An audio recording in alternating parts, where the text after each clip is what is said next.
Assalamualaikum warahmatullahi wabarakatuh. Warahmatullahi wabarakatuh. Alhamdulillahirabbil alamin. Wa bihi nasta'in wa la dunya waddin.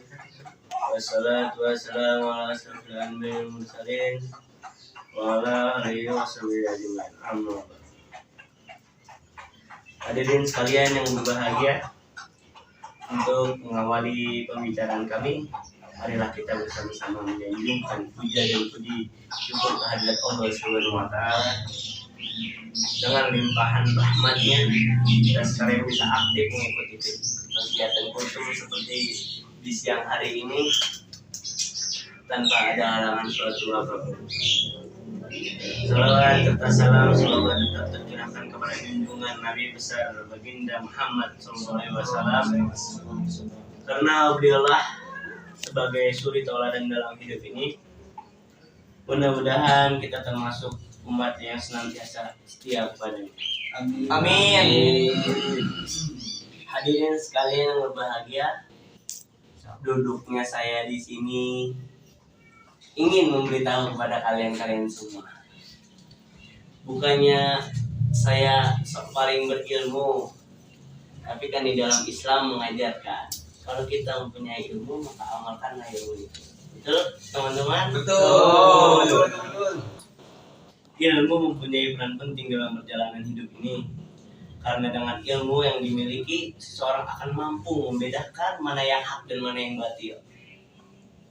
Dengan ilmu ini, seseorang akan lebih mantap dalam menjalankan ibadah kepada Allah Subhanahu wa Ta'ala.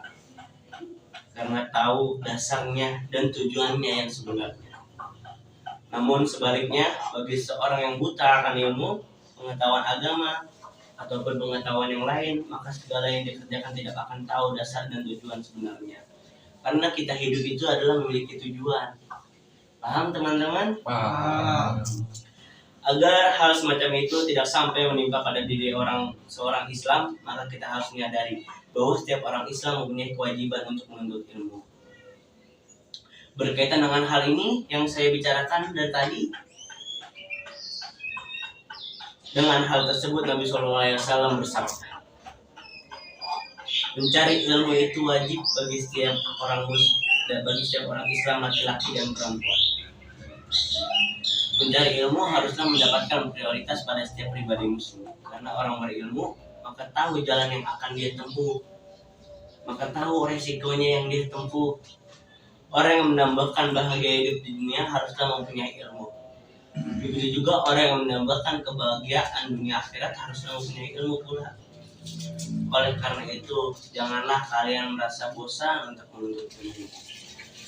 Dan di mana saja harus tetap kita cari, sekalipun di negeri Cina.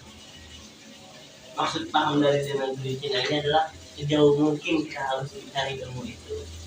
Karena dalam hadis sudah jelas, berkumpul ilmu namah di bawah. Menuntut ilmu dari buaya hingga sampai ke yang lain.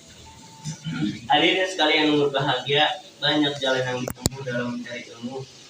Ada yang mencari ilmu dengan mendengarkan ceramah agama, pengajian seperti yang kita lakukan sekarang ini. Ada juga yang mencari ilmu lewat membaca buku-buku, ada yang mencari lewat sekolahan, dan masih banyak lagi narasumber pengetahuan. Tapi perlu diingat dan diketahui bahwasanya mencari ilmu yang paling dominan adalah mulai anak-anak masih selesai sekolah. Jadi teman-teman sekalian, jika sudah nanti mempunyai istri dan mempunyai anak, bakal sekolahkanlah anak kalian di tempat yang paling bagus menurut kalian. Karena dengan kesempatan yang bagus ini, maka anak-anak berusia ini masih mempunyai daya tangkap yang kuat, sehingga ilmu yang diperolehnya benar-benar sebagai bahan modal pada kehidupan hari-hari yang akan datang. Akan tetapi, belajar di waktu dewasa bagaikan mengukir di atas air. Kita tahu bahwa mengukir di atas air begitu mudahnya, akan tetapi tidak ada bekasnya. Begitu pula bila belajar di waktu dewasa, maka dia mudah untuk mengingat, menerima suatu ilmu, tetapi mudah pula melupakannya. Hadirin sekalian yang berbahagia, kita harus merasa terugah dalam hati kita masing-masing, sehingga belajar tidak merasa bosan dalam keadaan suasana bagaimanapun, mengenai waktu ataupun tempatnya, kita bisa belajar dan menuntut ilmu itu di mana saja. Kita harus bersemangat dalam menuntut ilmu dengan kuat kita, agar yang kita cita-citakan bila tercapai sebagaimana yang kita harapkan. Setelah kita mencari ilmu dengan sungguh-sungguh, maka jangan lupa diamalkannya. Seperti yang saya lakukan ini, salah satu mengamalkan ilmu saya. Orang berilmu berkewajiban mengamalkan, jangan sampai ilmu yang dimilikinya kemudian disembunyikan. Bila seseorang mempunyai ilmu kemudian disembunyikan, maka ancaman Allah yang akan diberi. Nabi SAW bersabda, barang siapa yang ditanya tentang suatu ilmu kemudian dia menyembunyikannya, maka Allah akan mengekangnya besok pada hari kiamat dengan dagangan darinya. Hadis riwayat Ahmad.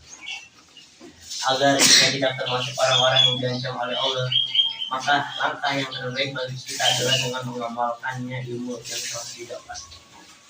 Demikian uraian singkat yang saya sampaikan, ceramah singkat yang saya sampaikan, dengan penuh harapan mudah-mudahan kita termasuk hamba yang punya ilmu agama. Amin ya Allah ya Allah. Kemudian mau mengamalkan dalam kehidupan sehari-hari. Amin. Agar bahagia dunia akhirat benar-benar. Amin. Wabillahi taufiq wal hidayah. Assalamualaikum warahmatullahi wabarakatuh. Waalaikumsalam.